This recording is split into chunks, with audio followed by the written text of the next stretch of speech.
যেহেতু আপনারা একটা সমাবেশ করলেন, বিক্ষোভ সমাবেশ করলেন আওয়ামী লীগ নিষিদ্ধের দাবিতে, এবং বেশ কড়া বক্তব্য শুনলাম দলের প্রধান নাহিদ ইসলামের কাছ থেকে। আমি একটু শুরুতে এটা জানতে চাই, আপনারা আওয়ামী লীগ নিষিদ্ধের দাবি অনেকদিন থেকেই করে আসছেন, আপনারা কিভাবে আওয়ামী লীগ কিভাবে নিষিদ্ধ হোক সেটা চান? আমরা চাই বিচারিক প্রক্রিয়ার মধ্য দিয়ে আওয়ামী লীগের রাজনৈতিক এবং সাংগঠনিক সব কাজকর্ম বন্ধ ঘোষণা করা হোক, নিষিদ্ধ করা হোক, তাদের নিবন্ধন বাতিল করা হোক এবং একটা বিচারিক প্রক্রিয়ার মাধ্যমে তাদের রাজনীতি এই দেশে নিষিদ্ধ করা হোক। কারণ বিগত দিনে আমরা দেখেছি যে একটা নির্বাহী আদেশের মাধ্যমে যখন কোনো একটা রাজনৈতিক দলকে নিষিদ্ধ করা হয়, আবার একটা নির্বাহী আদেশের মাধ্যমে সেটা থেকে ফিরে আসা যায়। আর আওয়ামী লীগের শুধু আসলে হাসিনার বিচার তো আছেই, প্লাস আওয়ামী লীগের দলগতভাবে মানে দল হিসেবেও তারা যে জুলাই যে হত্যাকাণ্ড চালিয়েছে সেটা সেটা সবাই জানে, সবাই দেখেছে, যারা জুলাই দেখেছে, এবং আন্তর্জাতিক প্রতিবেদনও আছে। তারা হাজার হাজার মানুষকে আহত করেছে, হাজার হাজার মানুষ শহীদ হয়েছে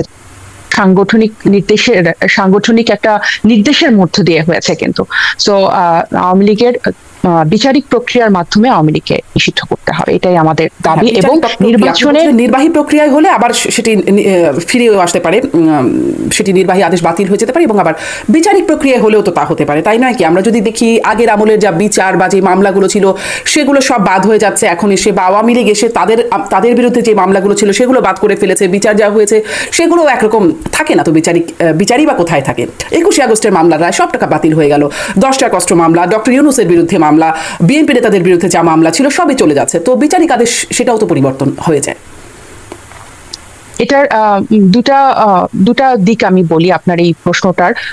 একটা হচ্ছে যে আমাদের দেশে দীর্ঘদিন ধরে কিন্তু বিচারহীনতার এই সংস্কৃতি আছে, এই দেশের মানুষ কোনো কিছুতে বিচার পায় না, এবং আমাদের রাজনীতিটা হয় যে বিরোধী দল দমন, এবং বিরোধী দলকে কিভাবে দমন করা যায়, মামলা দিয়ে, তারপর হচ্ছে বিভিন্নভাবে হয়রানি করে মামলা দিয়ে। এটা হচ্ছে একটা দিক।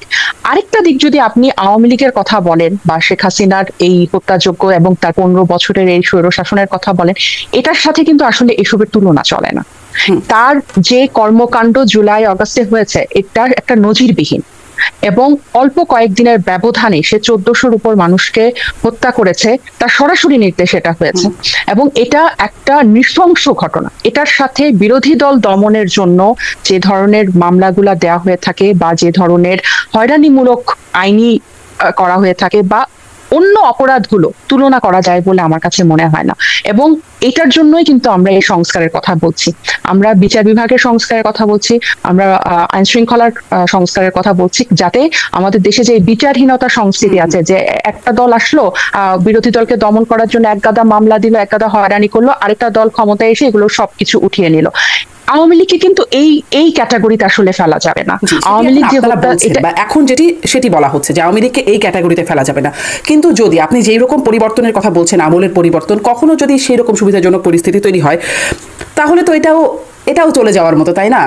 মানে বড় মামলা আর ছোট মামলা বলে তো আসলে আদালতের ভাষায় কোনো কথা নাই। হত্যা মামলা, গণহত্যা, এগুলো তো মানে আইনের ভাষায় তো অপরাধের নির্দিষ্ট নাম আছে, সেটির আসলে বড় আর ছোট বলে কি না। আমার মনে হয় না যে মানবতা বিরোধী অপরাধে কিন্তু যে হয়েছে জুলাই এবং অগাস্টে, এটা কিন্তু জাতিসংঘের প্রতিবেদনে স্পষ্টভাবে উঠে এসেছে, এবং এই প্রতিবেদনটাতে কিন্তু কোনো ধরনের লোকাল ফোর্স বা লোকাল কোনো ধরনের ইনফ্লুয়েন্স কিন্তু ছিল না, এবং জাতিসংঘ তাদের সদর দপ্তর থেকে সেটা সরাসরি সংবাদ সম্মেলন করে, আপনার নিশ্চয়ই মনে আছে, সে প্রতিবেদনটা প্রকাশ করেছিল। এবং এই জুলাই এবং অগাস্টের হত্যাকাণ্ডটা আসলে আমরা যদি রাজনৈতিক ভাবে দেখি, এটা কিন্তু এরকম না। কয়টা রাজনৈতিক দলের থেকেও এখানে যে ধরনের শিশু তরুণরা মারা গেছে, হ্যাঁ, এটা কিন্তু আপনি রাজনৈতিক যে আহাদ, রিয়াগো, ফায়াজ বা মুগ্ধ, এরা কিন্তু কেউ রাজনীতি করতো না, হ্যাঁ, এদেরকে কিন্তু খুন করা হয়েছে, অজস্র মায়ের বুক কিন্তু খালি করা হয়েছে। আপনি এটা যদি বিচার না হয়ে মানে শুধুমাত্র পরের বার তারা এসে এটার মামলা তুলে নিবে বা তারা এখান থেকে পার পেয়ে যাবে, এটা কোন রাজনৈতিক দল মেনে নিল, বাংলাদেশের মানুষ কিন্তু মেনে নিবে না। কোন রাজনৈতিক দল তো মানে আমরা তো প্রশ্নই আসে না। গণহত্যার সাথে একটু আমি শেষ করি, সবসময় হয়? এই প্রশ্নটা নিশ্চয়ই আপনিও ফেস করেছেন যে ৭১-এর গণহত্যা হয়েছে, তখন সেই গণহত্যার সাথে সম্পৃক্ততায় যারা অভিযুক্ত এবং যাদেরকে সম্পৃক্ত, তারাও এখন রাজনীতি করছে, প্রভাবশালী রাজনীতি করছে। জামাত ইসলামের কথা বলছি, তারা রাজনীতি যদি করতে পারে তাহলে আওয়ামী লীগ কেন নয়? আর আওয়ামী লীগ যদি পারে তাহলে জামাত কেন, মানে ভাইস ভার্সা আর কি? আচ্ছা, জামাতের যেটা হচ্ছে যে তারা কিন্তু তাদের যে মুক্তিযুদ্ধ নিয়ে তাদের যে সম্পৃক্ততা সাংগঠনিকভাবে হোক, এবং ওই সময় তারা যে মুক্তিযুদ্ধের হত্যাযজ্ঞে জড়িত ছিল, এবং মোটা দাগে মুক্তিযুদ্ধ প্রসঙ্গে তাদের কিন্তু অবস্থানটা ক্লিয়ার করে তারপর কিন্তু রাজনীতিতে তাদেরকে করতে হবে। এবং এই যে তাদের আমি একটু শেষ করি, তাদের সাথে বাংলাদেশের মানুষের বোঝাপড়াটা তাদেরকে ঠিক করতে হবে। এখানে কিন্তু এনসিপির কোনো দায় নাই। আমরা কিন্তু জুলাই আগস্ট গণ অভ্যুত্থান পরবর্তী এবং গণ অভ্যুত্থান থেকে উঠে আসা একটা দল, এবং জামাতে কিন্তু মানবতা বিরোধী অপরাধের দোষে কিন্তু তাদের অনেকেরই, যদিও সেটা অনেক বিতর্ক ছিল বা অনেক সমালোচনা ছিল, তারা একটা বিচারিক প্রক্রিয়ার মধ্যে দিয়ে গেছে, এবং তারা এই জুলাই আগস্টে কিন্তু তারা সম্পৃক্ত ছিল। এবং যারা মুক্তিযুদ্ধকে অস্বীকার করে রাজনীতি করে, তারা কিন্তু অনেকেই যারা মুক্তিযুদ্ধকে মেনে, তারা কিন্তু জামাত থেকে বের হয়ে এসে বিভিন্ন ফরম্যাটে কিন্তু তারা এখন রাজনীতি করছে। সো জামাতের নিষিদ্ধের সাথে এই আওয়ামী লীগের নিষিদ্ধ, যে প্রশ্নটা আপনারা প্রায় করেন আমরা গত কয়েক মাসে, মানে এই যে দুটোকে, এটার কিন্তু আসলে অনেক ফারাক। কেন ফারাক? কারণ জুলাই অগাস্ট গণ অভ্যুত্থান পরবর্তী কিন্তু সময়ে এই এনসিপির জন্ম, বা এখনকার বাস্তবতায় এই আওয়ামী লীগের যে নৃশংস যে হত্যাকাণ্ড তারা ঘটিয়েছে, এটার বিচার হওয়া, এবং এটা যদি দরকার হয় আন্তর্জাতিক অপরাধে, আন্তর্জাতিক আদালতে তাদের বিচার হওয়া, এটার দাবিও কিন্তু আমরা তুলছি, যাতে অন্যান্য মানবতা বিরোধী অপরাধের যেভাবে বিচার হয়েছে সেটা যেরকম একটু প্রশ্নবিদ্ধ ছিল, এই দফা যাতে কোনো প্রশ্নবিদ্ধ না থাকে, এরকম একটা দাবি আমরা তুলছি। মানে আপনারা জুলাই পরবর্তী বলে এটার জন্য এটাতে জোর দিচ্ছেন আওয়ামী লীগের বিরুদ্ধে। ৭১ পরবর্তীরা হয়তো ৭১-এর জোর দেওয়ার কথা ছিল, মানে সময় এখন অনেকটা চলে গেছে বলে আপনারা ওটাতে জোর দেবেন না? না, এটা তো আমি যেটা আপনাকে বললাম যে জামাত ইসলামের সাথে তাদের মুক্তিযুদ্ধ তাদের যে অবস্থান ছিল, সেটা সাথে বাংলাদেশের মানুষের সাথে তাদের বোঝাপড়াটা ক্লিয়ার করতে হবে। কেন ক্লিয়ার করতে হবে? কারণ আওয়ামী লীগের সেটাই আমি বলছি, তাদের সাথে আপনার ওটা 1971, এর পরে কিন্তু 53 বছর পরে কিন্তু এই হত্যাকাণ্ড বা এই গণ অভ্যুত্থানটা হলো।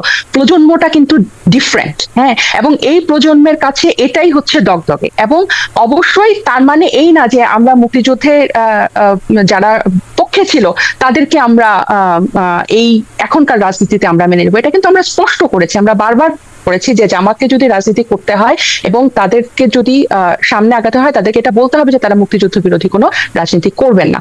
কিন্তু এই এখনকার আপনার জুলাই বর্তমানে আপনার বছর না ঘুরতেই বা এই প্রজন্মের কাছে আমার কাছে মনে হয় যে আওয়ামী লীগের নিষিদ্ধ এবং যে হত্যাকাণ্ড তারা চালিয়েছে, শুধু এই জুলাই অগাস্টের হত্যাকাণ্ড না, বিগত দিনের পিলখানা হত্যাকাণ্ড, শাপলা হত্যাকাণ্ড এবং অসংখ্য গুম খুন এবং বিচার বহির্ভূত হত্যা, এসবের সবকিছুর বিচার, এটা মানে বাংলাদেশ, এটা কোনো রাজনৈতিক দলের না, পুরো বাংলাদেশের এটা প্রাণের দাবি, এবং আমার কাছে মনে হয় না যে এটা বাংলাদেশের মানুষ কখনো ছেড়ে দিবে। জি, মানে এই সময়ের 24-এর গণহত্যার যে দায়, সেই দায়টা খুব প্রকট, এবং সেই দাবিটাও আপনাদের খুব প্রকট। ৭১-এর বিষয়ে আপনারা অত শক্ত অবস্থানে নেই, সেই বোঝাপড়াটা মানুষের সাথে করে নিতে হবে, যদি আমি ভুল না বুঝি। একটু আগাই, আপনারা বলছেন বিচারিক প্রক্রিয়া নিষিদ্ধের দাবি করছেন, তো আপনারা কি বিচারের মানে বিচার বিভাগের সম্মুখীন হয়েছেন? কোনো আবেদন করেছেন, কোনো মামলা বা কোনো মানে আওয়ামী লীগ নিষিদ্ধের দাবিতে কোনো আবেদন? এটাই তো আমরা বারবার চাচ্ছি, আমরা কিন্তু এই বিচারের আপডেট চাচ্ছি। আপনি দেখেন এই আন্তর্জাতিক অপরাধ ট্রাইব্যুনালের গঠন হওয়ার পরে তাদের প্রথম তদন্ত প্রতিবেদন জমা দিয়েছে কিন্তু গত মাসে, এবং সেটা আবার রিভিউ হওয়ার পর নেক্সট মান্থে, মানে এই মাসে 25 তারিখ বোধহয় প্রথম সেটার হিয়ারিং বা হতে পারে প্রথম মামলার। এই যে একটা ধীর গতি, এটা নিয়ে কিন্তু আমরা বারবার প্রশ্ন তুলছি যে ট্রাইব্যুনালে কিন্তু যে একজন সমন্বয়ক ছিল, গত 1 মাস ধরে কিন্তু ওই সমন্বয়কের পদটাও খালি। আপনারা দেখেন যে এই আমাদের বক্তব্যে আমরা বারবার এটাই উঠিয়ে নিয়ে আসছি যে বিচার নিয়ে কেন কোনো ধরনের তদারকি বা কোনো ধরনের তারা আমরা সরকারের মধ্যে দেখছি না, বা অন্যান্য রাজনৈতিক দলের দাবির মধ্যে দেখছি না, যতটা আমরা নির্বাচন নিয়ে দেখছি, যতটা আমরা সংস্কার নিয়ে কথা বলছি, যতটা আমরা নির্বাচন নিয়ে কথা বলছি, বিচার নিয়ে কিন্তু আমরা কোনো কথা বলছি না। এবং আইসিটির আপডেট কি এখন সেটা এতটা ধীর গতি, পক্ষান্তরে দেখা যাচ্ছে যে আপনার এটা তো আমাদের সংস্কৃতিও বটে, তাই না তাজনুভা, যে বিচারের গতিটা তার নিজস্ব গতি, সেটিকে আসলে খুব তাড়াহুড়া করারও জায়গা থাকে না, আবার খুব মানে ধিমে করে দেওয়ারও, বিচার তার নিজস্ব গতিতেই চলে, এটাই তো হবার কথা। এটাই যদি হয় তাহলে কি এরকম হতো যে ইশরাক সাহেবের যে মেয়রের মামলা, সেটা গত 3 বছরে হিয়ারিং হয়েছে 32 বার, আর গত 4 মাসে হিয়ারিং হয়েছে 17 বার, এবং মামলার আর্জি সংশোধন করে সেই নির্বাচন অবৈধ থেকে মেয়র ঘোষণা করে দিল, এবং তার বিবাদী নির্বাচন কমিশনার একটা টু শব্দ করলো না। আমরা তো দেখছি এই মামলার খুব দ্রুত গতিতে বুলেট ট্রেনের মতো করে এটা হয়ে গেল। তাহলে আমাদের তো সেই একই প্রশ্ন যে আমাদের এই যে এতগুলো হত্যাকাণ্ড হলো গত জুলাই আগস্টে, বছরও ঘুরে নাই, এবং আইসিটির কোনো আপডেট দিচ্ছে না এখনো, এবং সরকারিভাবে যে তদন্ত শেষ হলে না তারপর বিচার প্রক্রিয়ায় দ্রুত, তার একটা প্রশ্ন। এটা কেন বিচার ট্রাইব্যুনাল দিচ্ছে? তদন্ত সংস্থার দোষ। এখন তদন্ত সংস্থার তাদের প্রথম একটা মামলারই এখনো পর্যন্ত প্রতিবেদন আসে নাই, যেটা আবার রিভিউ হবে, এবং এটা এই মাসে হয়তো আমরা দেখতে পারি। তাহলে এই যে ধীর গতি, এটা নিয়েই তো আমাদের প্রশ্ন। আমাদের দাবিটা হচ্ছে যে আমরা দৃশ্যমান বিচার প্রক্রিয়াটা দেখতে চাই, চাই দুইটা। কিন্তু শুরুর যে প্রশ্নটা করলাম যে আপনারা এটা তো বলছেন, আপনি গণহত্যা মামলার কথা বা হত্যা মামলা যেগুলো হয়েছে সেই মামলাগুলোর বিচারের কথা, কিন্তু আওয়ামী লীগ নিষিদ্ধের যে দাবিটা আপনারা আজকেও বিক্ষোভ করলেন, মানে সেই নিষিদ্ধের জন্য আপনারা কি কোনো আদালতে কোনো আবেদন করেছেন? মানে আপনারা যেহেতু নিষিদ্ধ চাচ্ছেন এবং বিচারিক প্রক্রিয়া চাচ্ছেন। আমরা এটা কিন্তু নিষিদ্ধ, এটার দুই ধরনের। আমরা বলছি যে নির্বাচনের আগে তাদের নিবন্ধনটা বাতিল করতে হবে আওয়ামী লীগের, এবং আওয়ামী লীগ এই পরবর্তী নির্বাচন কেন, বিচার হওয়া পর্যন্ত তারা কোনো ধরনের রাজনৈতিক এবং সাংগঠনিক কাজ করতে পারবে না। এই যে তারা মিছিল করছে, তারা অনলাইনে অ্যাক্টিভ, তারা নানান ধরনের বক্তব্য বিভিন্ন জায়গা থেকে আসছে, তারা সমাবেশ করার চেষ্টা করছে, তাদের রাজনৈতিক এবং সাংগঠনিক কাজগুলো বন্ধ করতে হবে এবং তাদের নিবন্ধন বাতিল করতে হবে। এরপরে হচ্ছে তার বিচার, এর যে একটা রোড ম্যাপ, একটা সুস্পষ্ট একটা, এটা তো কোনো রাজনৈতিক, এটা এনসিপির কখনো দাবি হতে পারে না, এটা তো পুরো বাংলাদেশের দাবি। এই এই এই হাসিনা তো শুধু এনসিপিতে যারা সংশ্লিষ্ট বা এই শুধু ছাত্র জনতার এই গুটি কয়েককে তো তারা খুন করে নাই, অন্ধ বা পঙ্গু করে নাই, তারা তো পুরো বাংলাদেশের হত্যাযজ্ঞ চালিয়েছে বা ধ্বংসযজ্ঞ চালিয়েছে। তা এটা তো একটা ন্যাশনাল ইস্যু, এবং এটা জাতীয়ভাবেই সরকারিভাবে এটা যে সংস্থাগুলো আছে, যে প্রতিষ্ঠানগুলো আছে রাষ্ট্রীয়, এটাই তার দায়িত্ব নিবে। আমরা সেই দাবিটাই জানাচ্ছি। এটা তো কখনোই এটা জোরালো দাবি প্রত্যেকটা রাজনৈতিক দলটা হচ্ছে। বিচারিক প্রক্রিয়া নিষিদ্ধ, যদি আপনি সরকারি বা নির্বাহী আদেশে নিষিদ্ধ চাইতেন তাহলে সরকারের বিরুদ্ধে বিক্ষোভ আপনারা বিচারিক প্রক্রিয়ার জন্য আমরা বিচারের রোডম্যাপ নিষিদ্ধ চান, তাহলে তো বিচার বিভাগের শরণাপন্ন হতে হবে আপনাদের, তারপর না বিচারিক প্রক্রিয়া নিষিদ্ধ। কেন এটার দায়িত্ব কি অলরেডি আইসিটি কে দেওয়া হয়েছে না? এখানে কি অলরেডি মামলা অন্তর্ভুক্ত হচ্ছে না? তাহলে তার কেন ধীর গতি? আমাদের তো প্রশ্ন সেখানেই।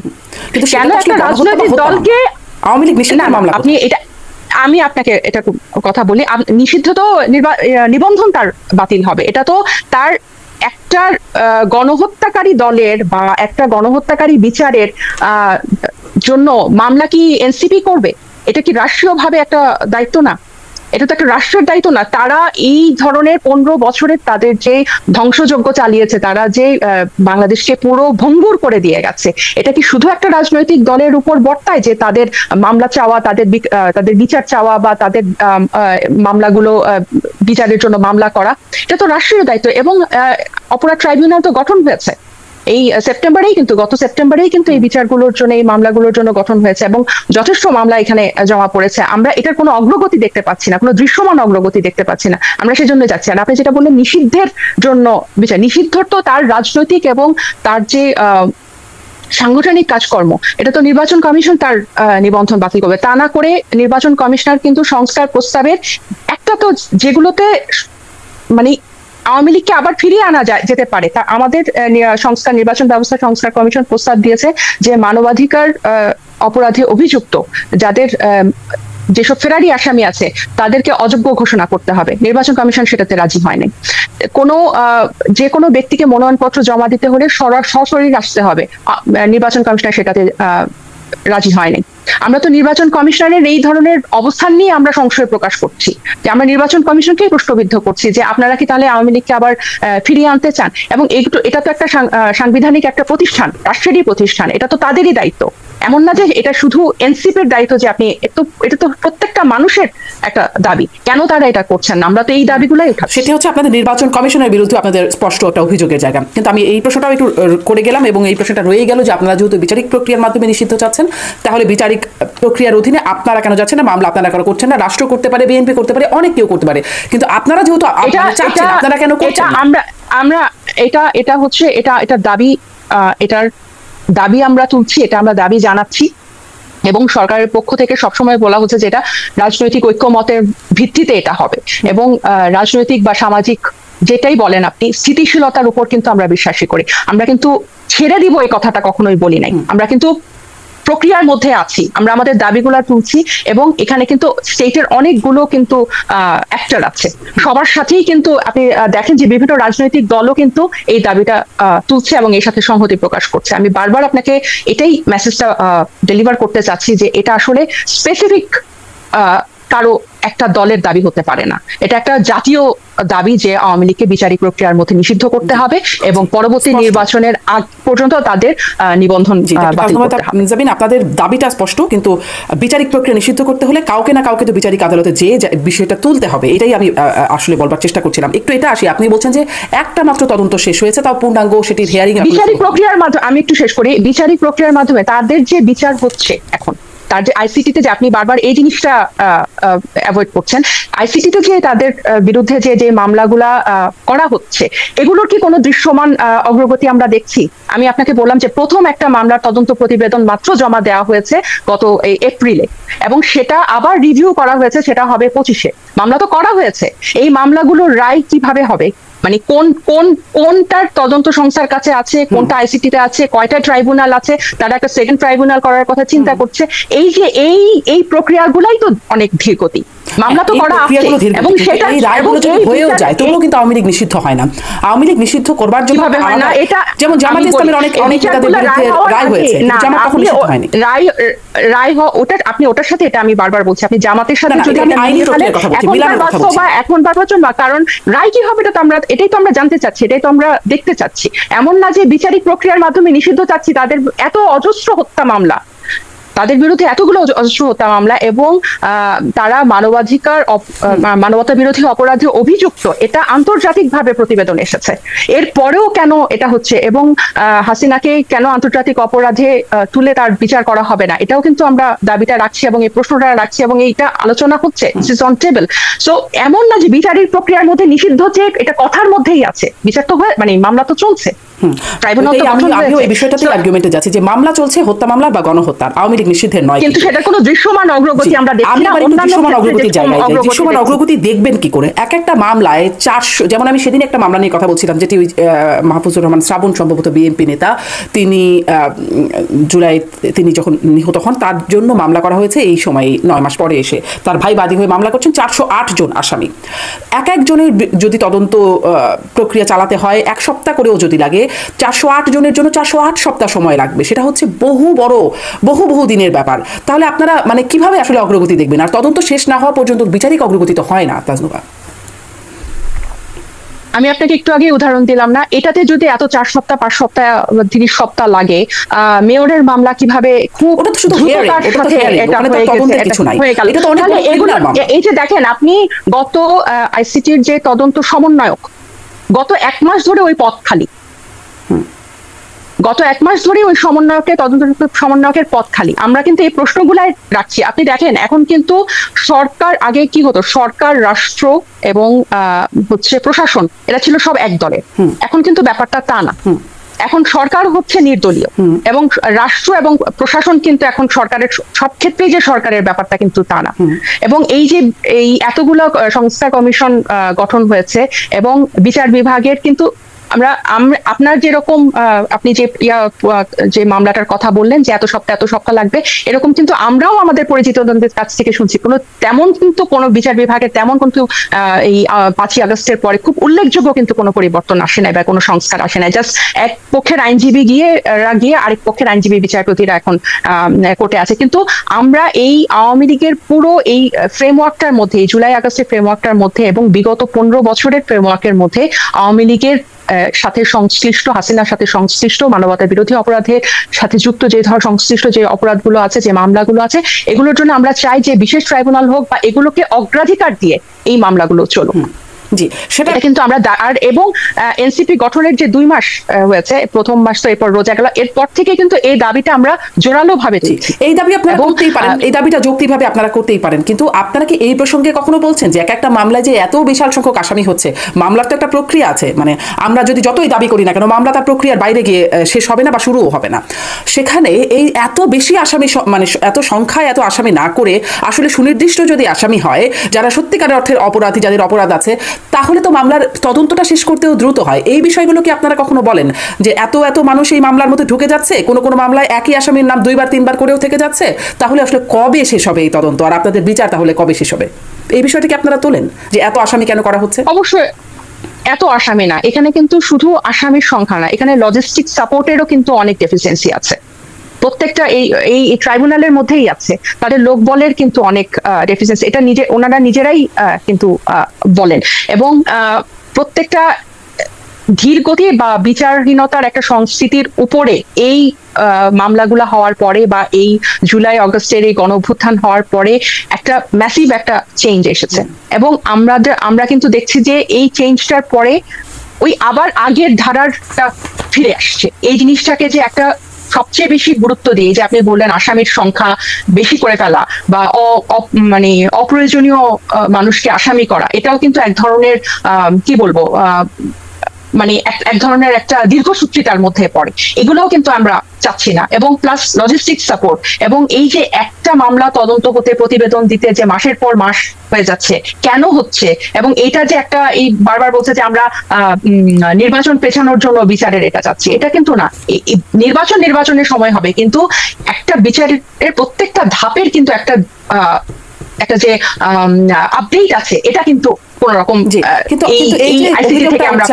আপনি নিজেই যেটার কথা বলছেন যে নির্বাচন পেছানোর জন্য বিচার চাচ্ছেন, সেটা কিন্তু না, আপনি এই কথাটা বলছেন। কিন্তু আপনারা তো নির্বাচনের আগে শর্ত হিসেবেই জুড়ে দিয়েছেন এই দুটো বিষয়ে, মৌলিক সংস্কার, দৃশ্যমান বিচার, এই দুটো, এটা তো আপনারা শর্ত হিসেবেই জুড়ে দিয়েছেন।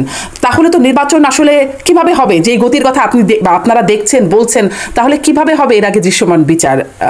যদি বলি সামনের মানে ডিসেম্বর থেকে জুনের মধ্যে একটা তদন্ত শেষ করতে এতদিন সময় লাগলো, তাও এখনো সেটাই আমাদের প্রশ্ন। আর মৌলিক সংস্কারের যে বিষয়গুলো আছে, এগুলোর জন্য তো বেশ কিছু সংস্কার সুপারিশ কিন্তু অধ্যাদেশের মাধ্যমেই করে ফেলা যায়। এর মধ্যে কিন্তু 121টা সুপারিশ কিন্তু মন্ত্রিপরিষদ বিভাগের কিন্তু বিভিন্ন মন্ত্রণালয়ে পাঠিয়েছে। এবং এই যে আপনি দেখেন, তার মধ্যে আমরা শুধু জানলাম যে নির্বাচন কমিশন কতগুলোতে রাজি হয় না, এখানে 121টা আছে যেটা অধ্যাদেশ এর মাধ্যমেই কিন্তু বাস্তবায়ন করে ফেলা যায়। এখন সব পক্ষ যদি রাজি না হয়, সব পক্ষের যদি প্রত্যেকটাতেই কোনো না কোনো সমস্যা থাকে, মৌলিক সংস্কারগুলো তো আমার মনে হয় ডিসেম্বর না, এর আগেই এটা বাস্তবায়ন করে নির্বাচন করা যায়। এবং বিচারের যেটা আমরাও বুঝছি যে বিচার কিন্তু যে বাংলাদেশের যে বিচার বিভাগের যে ধীর গতির যে স্বভাব, এটা তো খুব ম্যাজিকের মতো যে চেঞ্জ হয়ে যাবে তা না। কিন্তু আমরা বারবার এটা বলছি যে এটার কোনো আপডেটটা কিন্তু ওরকম তুলনামূলক ভাবে কিন্তু তাদের ওই কেয়ারটা দেখা যাচ্ছে না বা ওই গতিটা দেখা যাচ্ছে না। এবং আমরা যেহেতু আপনারা শর্ত জুড়ে দিচ্ছেন, মৌলিক সংস্কার, দৃশ্যমান বিচার, কি হলে আপনারা বলবেন হ্যাঁ দৃশ্যমান বিচার হয়েছে, এখন নির্বাচন হওয়া সম্ভব? এটার যদি তদন্তগুলো আগায় এবং এটার যে একটা ট্রাইব্যুনালে যদি এটা সম্ভব না হয়, তাহলে বিশেষ ট্রাইব্যুনাল করা, লোকবল বাড়ানো, এবং এই যে 1 মাস ধরে সমন্বয়কের জন্য নাই দেখে তাদের কাজকর্ম ধীর গতি হয়ে আছে, এবং এটার জন্য স্পেশাল একটা ফোর্স করা, এবং বলা যে এত তারিখের মধ্যে এটা হবে, এত দিনের মধ্যে এতটা মামলার প্রতিবেদন হবে, এবং এত সময়ের মধ্যে আমরা এটা দাখিল করতে পারবো বলে আশা করছি। এই যে একটা স্ট্রাকচার এবং এটার যে একটা চলা, এটারই আমরা আপনারা কি সুনির্দিষ্টভাবে দৃশ্যমান বিচার বলতে আমরা এটাই চাচ্ছি, যে আপনারা কি সুনির্দিষ্টভাবে এটা বলছেন যে আমরা এই জিনিস আসলে চাচ্ছি দৃশ্যমান বিচার বলতে? বা এই এটা স্ট্রাকচার। তো আপনি যদি এটা তো যে কোনো কেউ বলবে দৃশ্যমান বিচার বলতে আমরা কি বুঝি, যে একটা মানে আপনার অভিযোগ দাখিল হয়েছে, মামলা হয়েছে, এরপরে কি, এরপরে কি এটার কখন চার্জশিট গঠন হবে, কখন আদালতে উঠবে, কখন এটার এটার সাক্ষী দিবে, কখন এটা হিয়ারিং শুরু হবে, দিস ইজ আর দ্য দৃশ্যমান, মানে এটাই তো আমরা দেখতে চাই। সেখানে কোনো ধরনের আপডেটই তো মানে কি বলবো, মানে হোপফুল কোনো আইডিয়া তো আইসিটি থেকে বা ওখান থেকে আদালত পাড়া থেকে আমরা শুনছি না। এটা নিয়ে আমাদের মধ্যে সংশয় হচ্ছে। এরকম যদি এতদিন ধরে চলেছে, এরকম যদি সামনেও চলতে থাকে, তাহলে আপনারা আসলে কি করবেন? নির্বাচন কি হবে না তাহলে, যদি এরকমই চলতে থাকে? না, মানে নির্বাচন না হওয়ার পিছনে, মানে নির্বাচনকে না হওয়ানোর জন্য বিচার এবং সংস্কারের কথা আমরা বলছি, এই জিনিসটা আমার কাছে মনে হয় যে খুবই অনেকটা মানে কি বলবো, মানে অযৌক্তিক আর কি। নির্বাচন অবশ্যই হবে, অবধারিত, মানে এটা নির্বাচনের না হওয়ার আসলে কোনো মানে কথাই না। কেন হচ্ছে যে নির্বাচনের আগে শর্ত দিচ্ছেন, তাহলে শর্ত পূরণ না হলেও নির্বাচন হতে পারে। কেন শর্তগুলা পূরণ হবে না? এখন বাস্তবতা যা বলছে, আপনি যে বাস্তবতার কথা বললেন, কারণ এখনো ডিসেম্বর আসছে, আরো আজকে এটা মাত্র মে মাস। কেন আমরা যদি এটা তো একটা জাতীয় ইস্যু, এই মৌলিক সংস্কারগুলো কোনো একটা স্পেসিফিক রাজনৈতিক দলের জন্য না, এবং আওয়ামী লীগের বিচারও কোনো একটা স্পেসিফিক রাজনৈতিক দলের না। এই দুটো জিনিসই কিন্তু জাতীয় ইস্যু। এবং এরপরে হচ্ছে আমরা মৌলিক সংস্কার বলতে কি বুঝি, এই যে রাষ্ট্র ক্ষমতা যে কাঠামো ছিল, এটার মাধ্যমে যে ফ্যাসিস্ট বা ফ্যাসিবাদের জন্ম হয়, আমরা এই কাঠামোটার পরিবর্তন চাইছি। আমরা চাই যে একটা গণতান্ত্রিক কাঠামোর মধ্যে নির্বাচন হবে, এরপর সংস্কারের হয়ে হচ্ছে নির্বাচন। জি, আপনি একটু এই জায়গাটা স্পষ্ট করেন। আপনারা তো শর্ত দিয়েছেন, এই দুটি অন্তত পক্ষে, আরো একটি আছে গণপরিষদ নির্বাচন, সেগুলোর পরে আসলে নির্বাচনের প্রসঙ্গ আপনারা টানছেন, এটাই নাহিদ ইসলাম বলেছিলেন।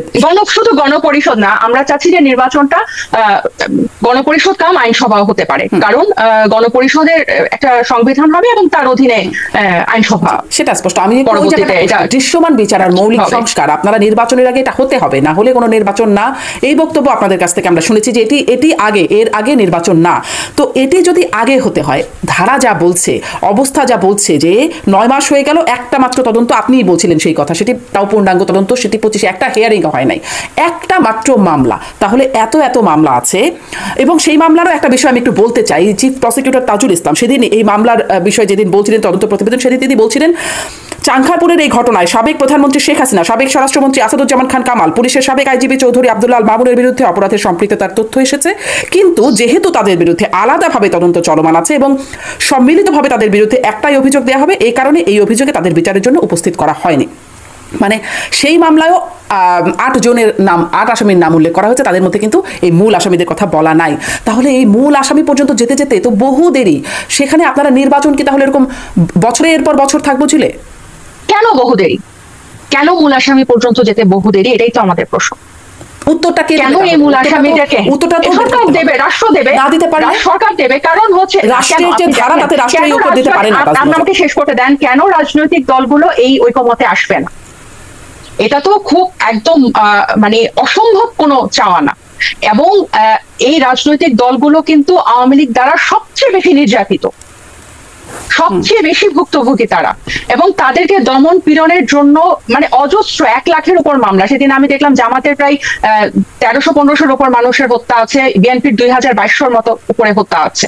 কেন তারা এই বিচারের ধীরগতি নিয়ে একটা গণজোয়ার তুলবে না? এবং সবাই যদি দাবি করে, তখন কি কারো এটা আছে?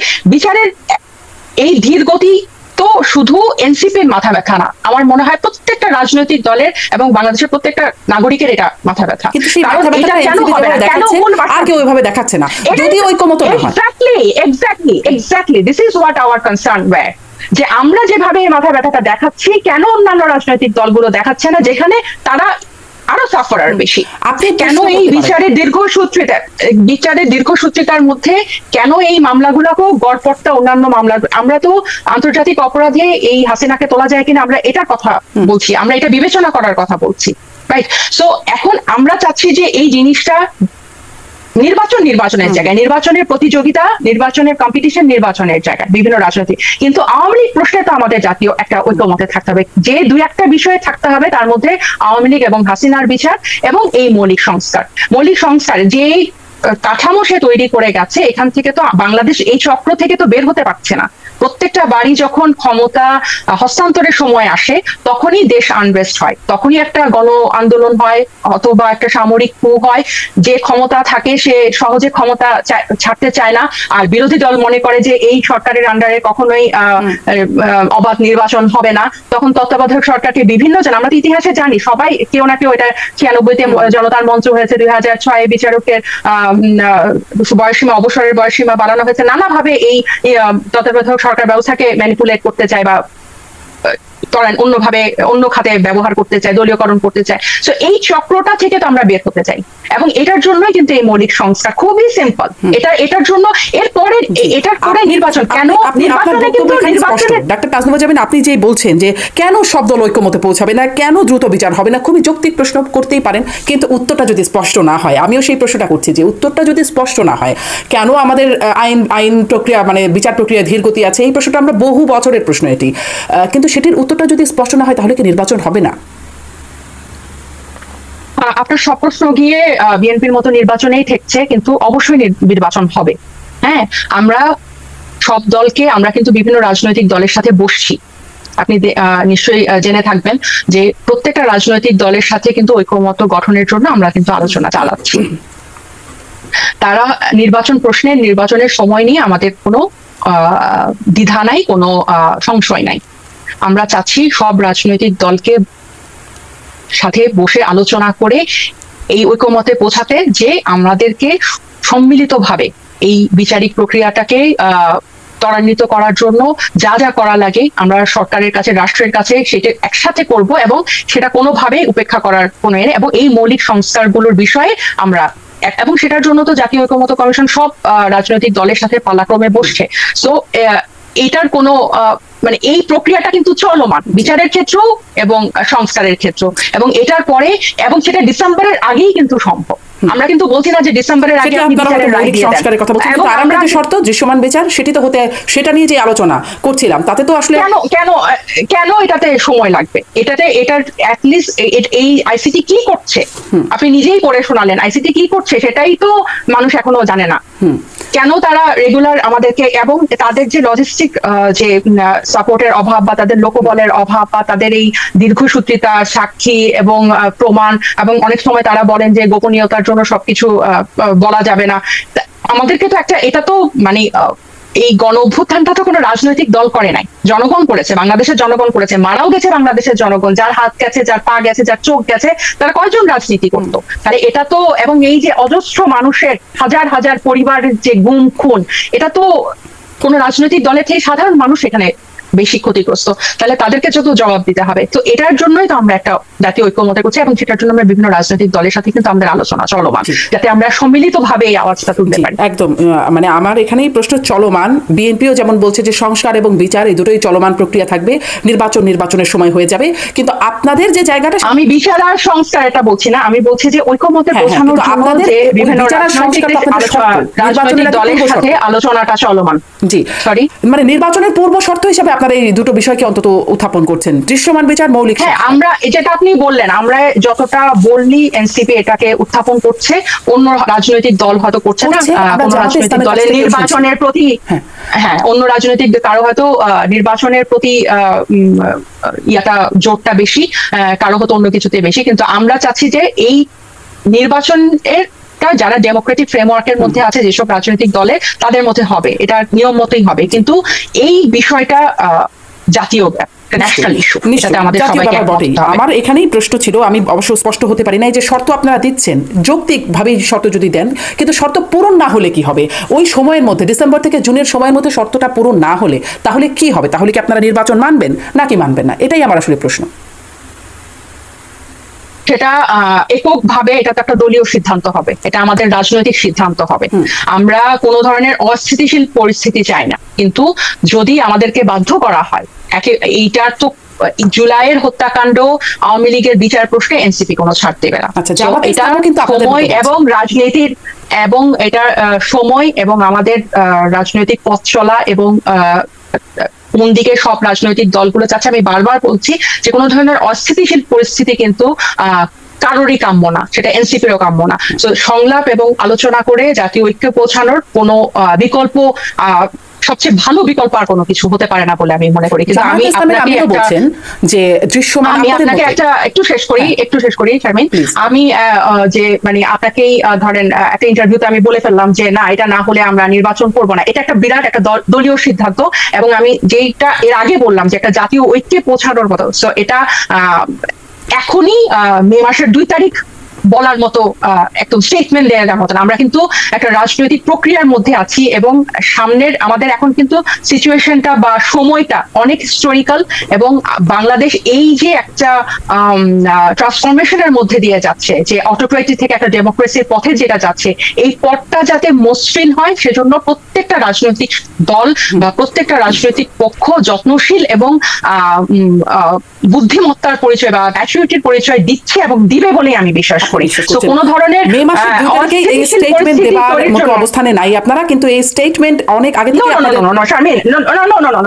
do not mislead my statement, please do not mislead my statement. আমি বললাম আপনাকে যে আমরা একটা রাজনৈতিক প্রক্রিয়ার মধ্যে দিয়ে যাচ্ছি, যে আমরা এখন দাবি জানাচ্ছি যে মৌলিক সংস্কার হতে হবে এবং বিচারিক প্রক্রিয়াটা দৃশ্যমান হতে হবে, এবং সেজন্য আমরা প্রত্যেকটা রাজনৈতিক দল এবং প্রত্যেকটা রাজনৈতিক পক্ষের সাথে আমরা আলোচনা করছি, এবং এই জিনিসটা সব কয়টা রাজনৈতিক, আপনি দেখেন সেদিনও বিএনপি মির্জা ফখরুল সাহেব বলেছেন যে আপনারা যদি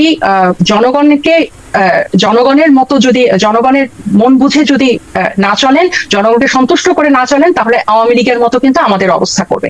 আপনারা দেখেছেন বাংলাদেশের মানুষ আওয়ামী লীগের, তার মানে কি প্রত্যেকটা পক্ষই কিন্তু আওয়ামী লীগের প্রশ্নে তারা কিন্তু একই লাইনে আছে। এখন কেউ হয়তো নির্বাচনটা নিয়ে সংশয় করছে যে এসবের পাল্লায় পরে কি নির্বাচনটা পিছিয়ে যাবে। আমরা সুস্থ বলতে চাই যে না, কখনোই নির্বাচন যেই টাইমে হবে নির্বাচন সেই টাইমে হবে, কিন্তু আমাদের এই জিনিসগুলো আমাদের দৃশ্যমান একটা বিচারিক প্রক্রিয়া, একটা ত্বরান্বিত একটা দ্রুত গতি আমরা এই বিচারিক প্রক্রিয়ার মধ্যে দেখতে চাই, এবং মৌলিক সংস্কার যে একটা স্বৈর শাসকের যে একটা সাম্রাজ্য গেল 15 বছর, এটা থেকে বা এই চক্র থেকে বাংলাদেশকে মুক্তি দিতে এখন আমি একটু শেষ করি। এবং এই দুটা বিষয়ে কিন্তু আলোচনা প্রত্যেকটা রাজনৈতিক দলের প্রতিদিন অলমোস্ট কিন্তু চলছে, এবং আমি বলছি যে May 2 তারিখ is too early to make a statement that whether this will work or not. Right, এটা কি এমনও হতে পারে যে আমরা এই প্রত্যেকটা রাজনৈতিক দল এগুলোতে একমত হবে। আপনি কেন মনে করছেন যে এটা একমত হবে না এবং নির্বাচনটা হবে না? এমনও হতে পারে এটাতে আমি জাস্ট বলছি যদি না হয়, এখন পর্যন্ত যেটা হয় না, যদি না হয় তাহলে হ্যাঁ, যদি না হয় সেটা পরবর্তীতে যখন সময় আসবে তখন, আর যদি হয় তাহলে এমনও হতে পারে যে সব পক্ষ বাংলাদেশের স্বার্থে, জাতীয় স্বার্থে এক পেজে আসলো এবং পরবর্তীতে আগালো। আর যদি না হয় সেটাও কিন্তু সময় বলে দিবে, but second May is too early to make a statement. Second May is too early to make a statement, কিন্তু আপনাদের দলের নেতারা কিন্তু বলে রেখেছেন এই দুটি শর্ত পূরণ না হলে কোনো নির্বাচন নয়। এটি আপনাদের দলের নেতারা যেমন বলেছেন, জামাতের আমিরের কাছে আমরা শুনেছি। Second May is too early to make a statement in that case, যে আপনারা বিচারিক প্রক্রিয়া না হলে এবং মৌলিক সংস্কার না হলে কি নির্বাচনে যাবেন নাকি? আপনার এই প্রশ্নের উত্তরে আমি এটা বলছি যে যেহেতু আলোচনাটা চলমান এবং আমরা বিভিন্ন রাজনৈতিক দলের সাথে বসছি, এবং এখন মাত্র মে মাসের 2 তারিখ, আমরা আশা করছি যে প্রত্যেকটা রাজনৈতিক পক্ষ এবং প্রত্যেকটা রাজনৈতিক দল এই জাতীয় ইস্যুতে একমতে পৌঁছাতে পারবেন, এবং যদি একমতে না হন তখনও সেটার একটা ব্যবস্থা দলীয়ভাবে প্রত্যেকটা পক্ষ যার যার অবস্থান অবশ্যই জানাবে। কিন্তু আমাদের এই দুটো জিনিসের প্রতি এনসিপির জোর সবচেয়ে বেশি। আমি যেটি বলছিলাম যে জামায়াতে ইসলামও ঠিক এই দুটি শর্তের কথা প্রায়োরিটি দিচ্ছে এবং খুব গুরুত্ব সহকারে বলছে। অনেকে বলেন যে এবি পার্টি এনসিপি জামায়াতে ইসলামের ব্রাঞ্চ হিসেবে কাজ করছে, এরকম কি কোনো রকম বাস্তবতা আপনাদের সাথে কোনো রকম যোগসূত্র বা বিশেষ কোনো বিষয় আছে জামাতের সাথে? একেবারেই না।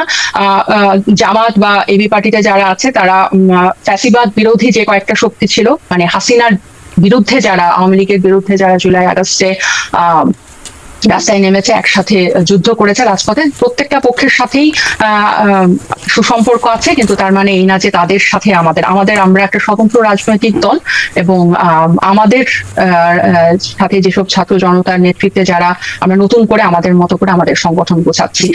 গতকাল আজকে সকালেই জি, ডাক্তার আসলাম জাবিন, আমি শেষের দিকে চলে আসি। হ্যাঁ, শেষের দিকে চলে আসি। আমি আরেকটা বিষয় একটু উত্থাপন করি, যেটা হয়তো সম্ভবত এটা নিয়ে শেষ করতে পারবো, যে সম্প্রতি জামাতে ইসলামের সম্পর্কে কথা উঠছিল, তো জিজ্ঞাসা করছিলাম, তো এটা একটু জিজ্ঞাসা করি। জামাতে ইসলামের আমির নারী সংস্কার কমিশনের প্রতিবেদন সম্পর্কে কথা বলতে গিয়ে তিনি বলেছেন, আমি কোট করছি, রেপ তো দুটো অসৎ পুরুষ আর নারী যখন বিবাহ বহির্ভূতভাবে একত্রিত হয় সেটার নাম রেপ হবে। বিবাহিত জীবনে রেপের প্রশ্ন আসলো কিভাবে? আপনি একজন রাজনীতিক, একজন নারী রাজনীতিক, আপনি আসলে রেপের এই সংজ্ঞা বা ধর্ষণের এই সংজ্ঞাটাকে কিভাবে দেখছেন একজন রাজনীতিক হিসেবে? ম্যারিটাল রেপের কথা বলেছেন উনি ম্যারিটাল রেপ মনে করছেন না, মানে এটাকে রেপ হিসেবে, এটা আবার কিসের, মানে বিবাহিত জীবনে রেপের প্রশ্ন আসলো কিভাবে? আর রেপের যে সংজ্ঞাটি তিনি দিচ্ছেন, যে রেপ তো দুটো অসৎ পুরুষ আর নারী যখন বিবাহ বহির্ভূতভাবে একত্রিত হয় সেটার নাম রেপ হবে, বিবাহিত জীবনে রেপের প্রশ্ন নাই, এটা তার বক্তব্য। না, এটা ওনার মতামত, কিন্তু আমি মনে করি যে কনসেন্ট ইজ মাস্ট, এবং এটা যদি ম্যারিটাল ক্ষেত্রে যদি যেহেতু আইনত যতটুকু আমি জানি যে সাক্ষীর অভাবে এখানে একটা বড় একটা ফারাক থাকে, আমি যতটুকু আমার পরিচিত আইনজীবী বন্ধুদের কাছ থেকে আমি যতটুকু শুনেছি, এটা একটা বিশাল ড্রব্যাক হিসেবে কাজ করে ইভেন কেউ মামলা করলেও।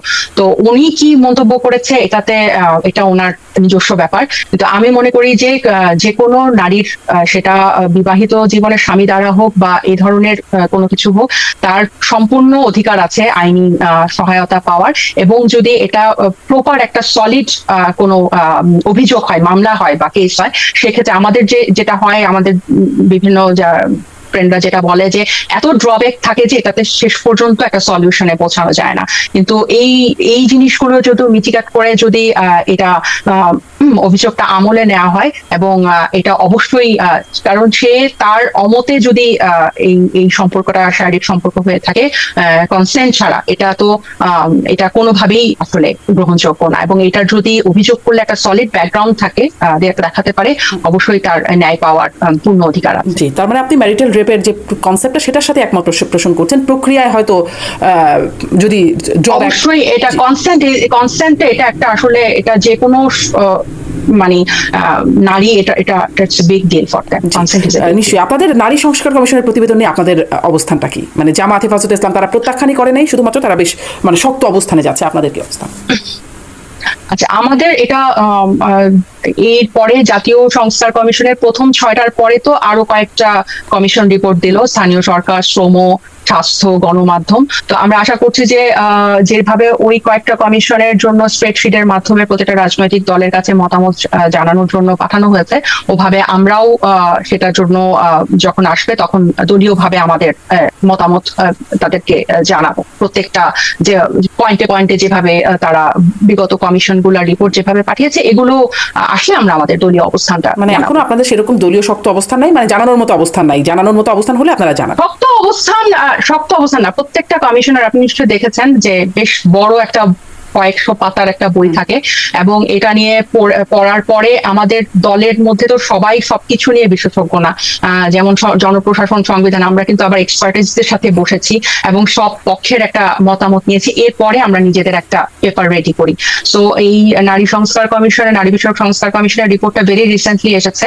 সো এটা নিয়েও আমরা কিন্তু আমাদের এখানেও যেসব পার্টিতে যেসব নারীরা আছে প্রত্যেকে তাদের নিজেদের মতামত দিবে, এরপর দলীয়ভাবে আমরা বিভিন্ন এক্সপার্টিসের সাথেও বসবো, কারণ এটা আমরা মনে করি যে এটা একটা, এই আমাদের প্রতিবেদনটা যাতে মানে ন্যাশনালি এটা যাতে প্রত্যেকটা সংস্থা কমিশনে আমাদের মতামতটা কিন্তু আমাদের নিজস্ব না, যাতে জনগোষ্ঠীও এটা দ্বারা উপকৃত হয়, এবং এরকম একটা জিনিস কিন্তু মাথায় থাকে। তো আমরা যারা এই পার্টিতে আছি সবাই তো সব বিষয়ে একদম যে এক্সপার্ট তা তো না, তো একটা বিশেষজ্ঞ দলের সাথেও সংশ্লিষ্ট বিষয়ে বসতে হয়। তো ওটা করার পর আমরা আমাদের দলীয় অবস্থান, এখনো শক্ত অবস্থান নাই, কারণ যেহেতু আমি বলছিলাম কিন্তু হেফাজত, জামাত যেভাবে নারী সংস্কার, ওনারা তো দুই একটা, হ্যাঁ, এখানে কিন্তু 15টা সুপারিশ আছে নারী সংস্কার। আমি যেটা ওনাদের ছোট সংস্করণ ওটা দেখছিলাম, ওখানে কিন্তু 15টা বিষয়ের উপর, মানে 15টা মোটা দাগের বিষয়ের উপর কিন্তু তারা সুপারিশ দিয়েছে। আচ্ছা, সেই মানে আপনাদের সেই পুরো হোমওয়ার্কটা এখনো রেডি হয় নাই, হলে আপনারা হয়তো বলবেন। একটু প্রশ্ন, যে মানে কিছু বিষয়ে আপনাদের সাথে যদি বলি এরকম বক্তব্য মাঝখানে আমরা শুনেছি, মাহরাম ছাড়া বের হলে ধর্ষণের শিকার হলে তার দায় নারীরও পড়বে। আলোচিত ইসলামিক বক্তা বলেছেন, বা একটা ওয়াজে দেখেছি দুজন নারী উপস্থিত ছিলেন, তারা যথেষ্ট পর্দানশীল বলেই দেখে অন্ততপক্ষে মনে হয়েছে। তাদেরকে লাঠি দিয়ে, প্রয়োজন লাঠি দিয়ে বের করতে হবে, তাছাড়া পুরো ওয়াজ মাহফিলটাই হারাম হয়ে যাবে। এই বক্তারা আপনাদের সাথে একই মঞ্চ শেয়ার করেন, আপনারা কি মনোভাবটাও কি কোনো রকমভাবে শেয়ার হন? একটু একটু বলতে চাই, যদিও এটা একেবারেই পার্সোনাল ব্যাপার, হয়তো আমার বলাটা ঠিক সেভাবে উচিত হয় কিনা, তারপরেও একটু বলি। যদি বলি আপনাদের যে নেতারা সম্প্রতি বিয়ে করছেন, হাসনাত আব্দুল্লাহ, সার্জিস আলম, বা আপনাদের আন্দোলনের সহযোগী মাহফুজ আলম যিনি এখন উপদেষ্টা পদে আছেন, তারা বিয়ে করছেন, তাদের স্ত্রীদেরকে আমরা তাদের পরিচয় সম্পর্কে বিয়ে করেছে। জি, মাহফুজ বিয়ে করেছে, তাই তো দেখলাম, বিয়ে করেছে, তাই তো দেখলাম। আপনারা ভালো বলতে পারবেন, মাহফুজ আলম বিয়ে করেছেন। আমি জানি না। আচ্ছা আচ্ছা, না আমি দেখলাম, মানে খুব শক্ত করে বলতে পারি না, কারণ কারো তো আসলে স্ত্রীদের বা কার সাথে বিয়ে হচ্ছে সেই বিষয়টা স্পষ্ট হওয়া যাচ্ছে না, তাদের চেহারা দেখা যাচ্ছে না। হ্যাঁ, মানে আচ্ছা, আমি আপনার প্রথম প্রশ্নটার উত্তর দিই, পরেরটা হচ্ছে আসলে এটা ব্যক্তিগত, কে কিভাবে কিরকম জীবন সঙ্গী নিবে এটা সম্পূর্ণ তাদের ব্যক্তিগত, এটা টকশোতে বসে আলোচনা করার বিষয় না বলে আমি মনে করি, বা ইন্টারভিউতে বলার মতো। আরেকটা হচ্ছে নারীর উপর কোনো ধরনের সহিংসতা, সে পর্দা করুক বা হচ্ছে তার মানে তার ব্যক্তি স্বাধীনতায় আসলে হস্তক্ষেপ করার পক্ষে আমি না, কখনোই না। এবং এনসিপিও কিন্তু এটা আমাদের যেহেতু একটা বিভিন্ন মতের মানুষ এখানে আছে, তাদের ব্যক্তিগত কিন্তু নানান মত থাকতে পারে এবং তারা বিভিন্ন প্ল্যাটফর্মে তাদের ব্যক্তিগত মত কিন্তু দিয়ে থাকতে পারে, কিন্তু সেটার যে একটা দলেরই মত হয়ে যাবে ব্যাপারটা কিন্তু এরকম না। সো এই যে আপনি বললেন পর্দাসীন ব্যক্তি লাঠি দিয়ে বের করে দেওয়া, এগুলো আসলে এক ধরনের নারী স্বাধীনতার উপর হস্তক্ষেপ, এবং এইগুলোর বিরুদ্ধেই কিন্তু আমাদের কথা বলা, এবং আমাদের যুদ্ধটা বা আমাদের ফাইটটা কিন্তু এসবের বিরুদ্ধেই, যে এই নারীকে তার স্বাধীনতা দিতে হবে। কারণ এনসিপি নেতা হাসনাত আব্দুল্লাহর একটা ফেসবুক স্ট্যাটাসে দেখছিলাম, ধর্মীয় মূল্যবোধের বিপরীতে যায় এমন কিছুই আমার বা আমার রাজনীতিতে জায়গা পাবে না। এটা আমি আবার বলছি, এটা কিন্তু তার ফেসবুক পোস্ট, এটা তার ব্যক্তিগত মতামত। কিন্তু আপনি আজকেও আমাদের আহ্বায়ক সাহেব যখন স্লোগান দিচ্ছিলেন তার বক্তব্যের শেষের দিকে, যে নাগরিকের এনসিপি, নারীদের এনসিপি, সো অবশ্যই নারীর স্বাধীনতা, নারীর অধিকার এবং নারীর সহিংসতার বিরুদ্ধে এনসিপি তার অবস্থান সবসময় দৃঢ় রাখবে বলেই আমি বিশ্বাস করি। জি, আসলে সেটি একটা বড় দেখার বিষয়, জানার বিষয়, কারণ আপনারা নতুন দল, আপনাদের অবস্থানটা স্পষ্ট হওয়া দরকার।